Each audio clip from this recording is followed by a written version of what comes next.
I am late. I'm extremely late to this franchise. Final Fantasy VII is the first Final Fantasies that I played, and man, this game is incredible.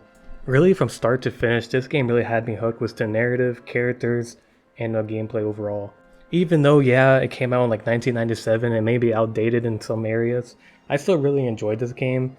And if you want to get rid of the outdated stuff, you can always play with mods, which I did near the end. I got like an HD mod, 60 to 30 FPS mod, and it made the game a little bit more enjoyable. But most of the time, I did play on my Steam Deck on the original format. And man, this game really holds up after all these years, and I can really see why people hold this game in a special place in their heart. So one of my favorite parts of Final Fantasy VII is the main narrative. So in Final Fantasy VII, you play as the main character Cloud, and he's pretty much on this big adventure to save the planet from this evil guy named Sephiroth.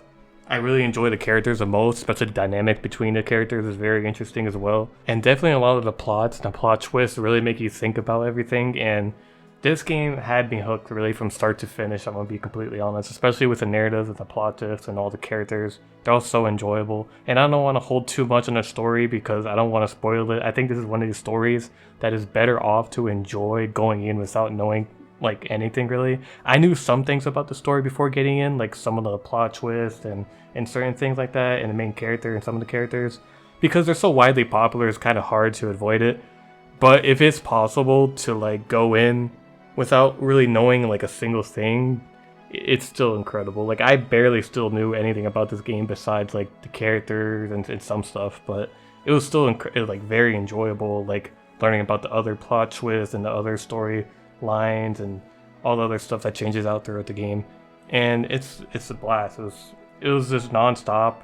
Like there was never a dull moment in this game. Like this game never drags on, which I like too.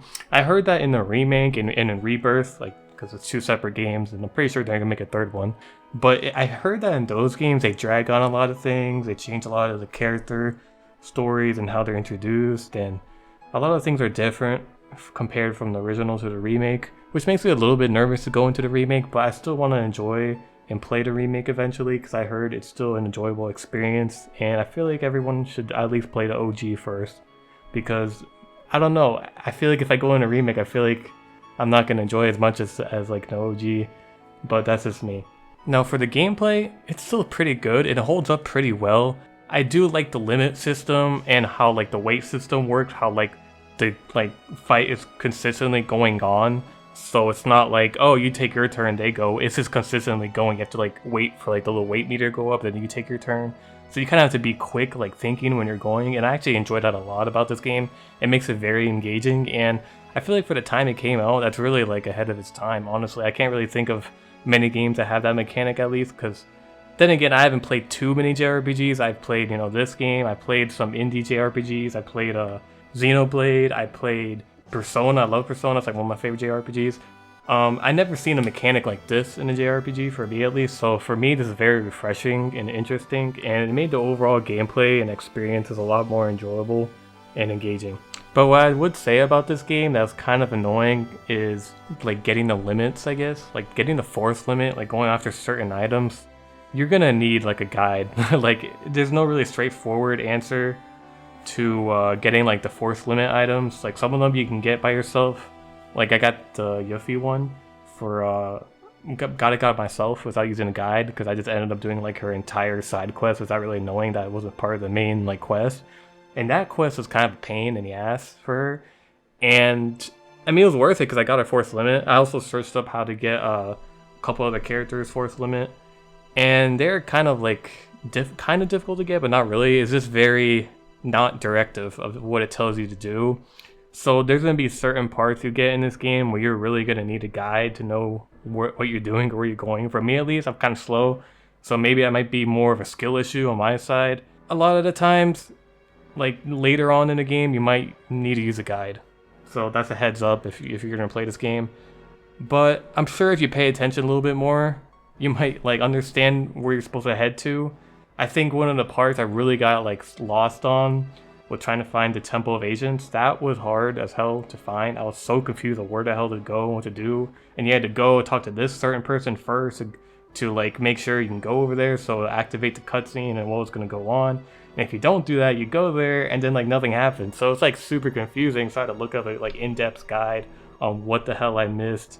Now another part I really enjoyed about this game is the soundtrack. Man, the soundtrack of this game is just beautiful. It's beautiful, and I have zero complaints about it. I don't think there's a single track like on the soundtrack that I didn't like enjoy. I even went to Spotify and listened to it by myself, and I was like, damn, this is like fire. And you know, like it's just good. Like I don't know what else to say. It's just a beautiful soundtrack.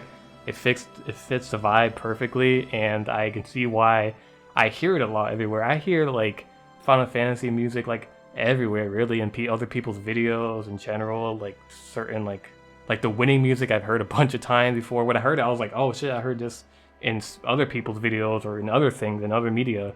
Is this Final Fantasy VII is really like everywhere, especially with the music. The music is just beautiful. I've heard like people sample like certain tracks from Final Fantasy VII because it's really just that good. Like they were just on something when they made this music. It's just beautiful, really.